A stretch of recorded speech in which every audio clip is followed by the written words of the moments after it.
Et le jeu de Kigali aujourd'hui, c'est ça la grande nouveauté, c'est qu'au départ, la communauté internationale ne voulait pas reconnaître cette instrumentalisation. C'était un problème congolo-congolais. Congolo-congolais, ça a toujours été comme ça. D'ailleurs, les différentes rébellions, ça a toujours été comme ça.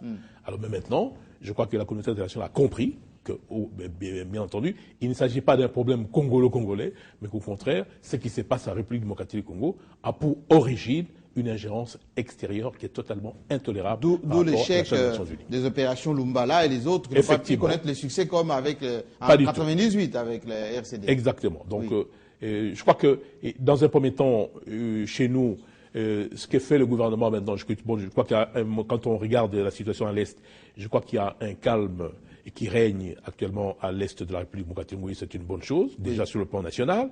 Et il faut encore une fois ne pas cesser d'appeler nos compatriotes qui sont actuellement du M23, qui déposent les armes et qui respectent les lois de la République.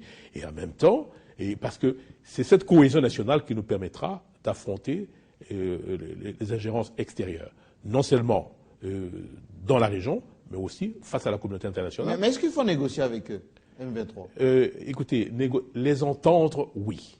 Écouter, oui. Mais négocier, moi je ne vois pas. Il faut le gouvernement de la République, les institutions de la République sont à leur écoute, mais il n'y a pas de négociation, on applique les lois de la République. Il n'y a pas de base de négociation. Pas du tout. Mais s'ils disent qu'on on gère des territoires... Et là, on veut développer un communautarisme alors que nous sommes dans une République, et dans la République, c'est d'abord la citoyenneté. Chaque citoyen bénéficie des mêmes droits et obligations dans le pays. Et par conséquent, il ne saurait y avoir de communautarisme dans la République démocratique du Congo. Les ethnies sont respectées, mais communautarisme exclu, on ne peut pas tolérer. Alors, pour revenir au discours du président de la République, il dit « Nous sommes déterminés à assumer toute notre responsabilité et à y consacrer toutes les ressources humaines, matérielles et financières, quitte à sacrifier nos ambitions légitimes. » Voilà, même au détriment des efforts faits pour l'émergence. Oui. Ça, c'était un avertissement important. Il faut bien ce qui veut dire qu'il n'y a pas le temps pour fléchir. Tout sera mis en œuvre pour que les institutions de la République soient respectées dans les cadres des frontières nationales. Ça, c'est très important. Et c'est pour ça qu'il faut que les compatriotes le comprennent très bien. Parce qu'ils ne peuvent exister aujourd'hui et ils ne peuvent résister que grâce à l'appui extérieur. Oui. Et maintenant, je crois qu'une pression sera faite de manière tout à fait sérieuse sur les commanditaires pour que cet appui cesse.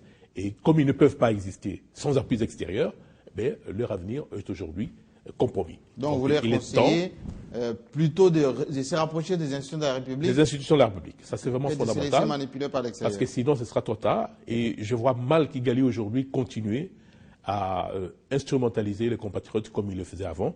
Parce que, alors là, franchement, sa situation sera encore aggravée par rapport à l'appui qu'apporte la question plus pratique, le Rwanda faisait toujours partie de la francophonie. Vous n'avez pas encore supprimé les relations diplomatiques avec les Rwandais. S'ils exprimaient le besoin de venir au sommet, l'avis du Congolais que vous êtes, ce serait quoi? Non, écoutez, moi je suis pour le respect de relations de bon voisinage. Et même sur le plan diplomatique, je pense qu'il ne faut exclure personne. Je crois que si Kigali manifeste la volonté de venir au sommet, il faut autoriser Kigali à venir.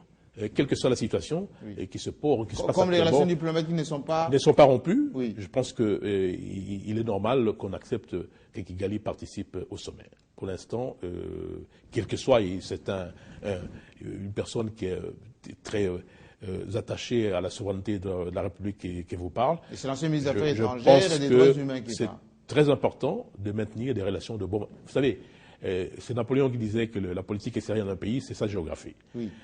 Kigali est là, le Rwanda, on ne peut pas déplacer le Rwanda.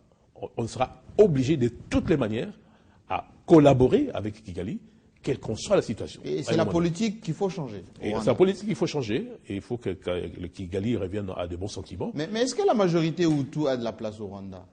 Alors, ça, c'était un autre problème, justement, parce que si on veut chercher la cause de ce qui se passe à l'est de la République démocratique du Congo, et si on fait une analyse sérieuse de la situation, vous remarquerez que c'est la situation au Rwanda qui a des répercussions en République démocratique du Congo.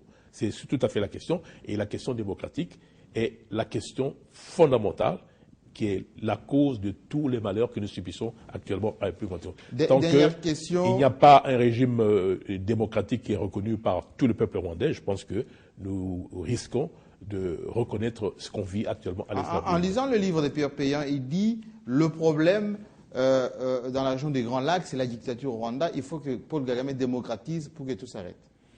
Mais c'est tout à fait clair. Mais vous comprendrez que, en tant que diplomate, je n'entends pas du tout m'ingérer dans les affaires internes du Rwanda, et qu'il y ait démocratie ou dictature au Rwanda, c'est l'affaire des Rwandais. Ce que nous voulons, c'est que le Rwanda ne s'ingère pas dans les affaires internes de la République démocratique du Congo. C'est tout à fait clair. Mais non, c'est le peuple rwandais qui décidera du régime qu'il veut voir s'appliquer au Rwanda. Mais ce n'est pas la République démocratique du Congo d'imposer même la démocratie au Rwanda. Nous avons trop à faire déjà dans notre pays. Et on sort de plusieurs décennies de malheur. On veut maintenant atteindre notre objectif de l'émergence. Donc tous les efforts doivent être concentrés pour la reconstruction de notre pays. Merci, Chebou Kutundu, sénateur de la République démocratique du Congo. C'était le décryptage du discours du chef de l'État aux Nations Unies. On se retrouve très prochainement avec le même plaisir.